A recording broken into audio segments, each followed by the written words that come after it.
Hello students, आज हम political science class 12th के first chapter the end of biopolarity को डिस्कस करने वाले हैं। इस चैप्टर में हम कोल्ड वॉर के एंड के बारे में जानेंगे और दुनिया में जो पॉलिटिकल चेंजेस आए हैं उनको पढ़ेंगे। बायोपोलैरिटी का मतलब होता है दो सुपर पावर्स का दुनिया पर कंट्रोल। कोल्ड वॉर के टाइम यूएसए एंड यूएसएसआर दुनिया के सबसे बड़े दो सुपर पावर्स थे जो अपनी पावर और इन्फ्लुएंस दिखाने के लिए कम्पीट कर रहे थे।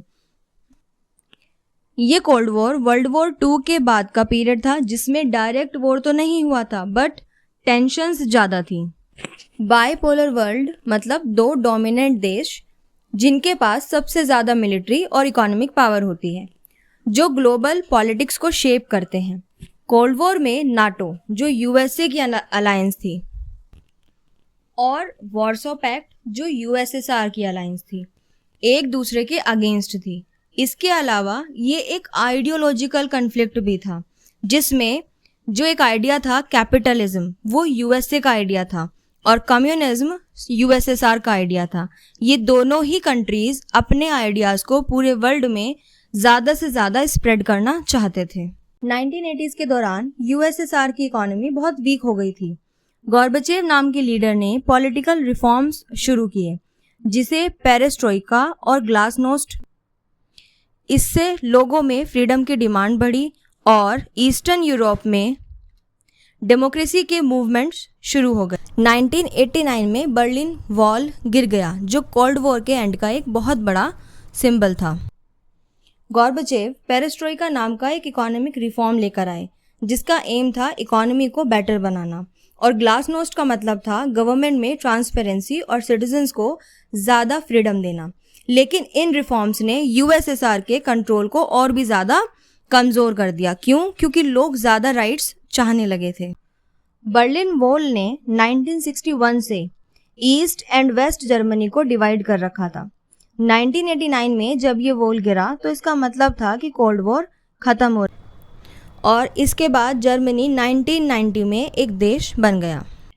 1991 में यूएसएसआर के अलग अलग रिपब्लिक्स ने अपनी इंडिपेंडेंस डिक्लेयर कर दी। दिसंबर 1991 में यूएसएसआर ऑफिशियली डिसॉल्व हो गया। इस कोलैप्स ने दुनिया के पावर बैलेंस को बिल्कुल चेंज कर दिया। यूएसएसआर के कोलैप्स के बाद दुनिया यूनिपोलर हो गई, मतलब सिर्फ एक ही सुपर पावर बचा, यूएसए अपनी मिलिट्री, इकोनॉमी और कल्चर के थ्रू दुनिया पर अपनी डोमिनेंस एस्टैब्लिश करने लगा। फिर कोल्ड वॉर की टेंशन तो कम हो गई लेकिन नए कॉन्फ्लिक्ट्स जैसे कि फॉर्मर सोवियत स्टेट्स ने सिविल वॉर्स को सामने लाकर खड़ा कर दिया।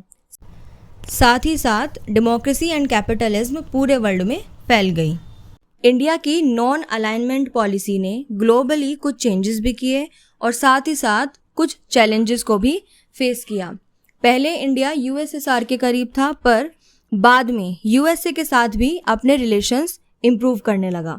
इंडिया ने अपनी फॉरेन पॉलिसी को नए ग्लोबल सिनेरियो के हिसाब से एडजस्ट भी किया।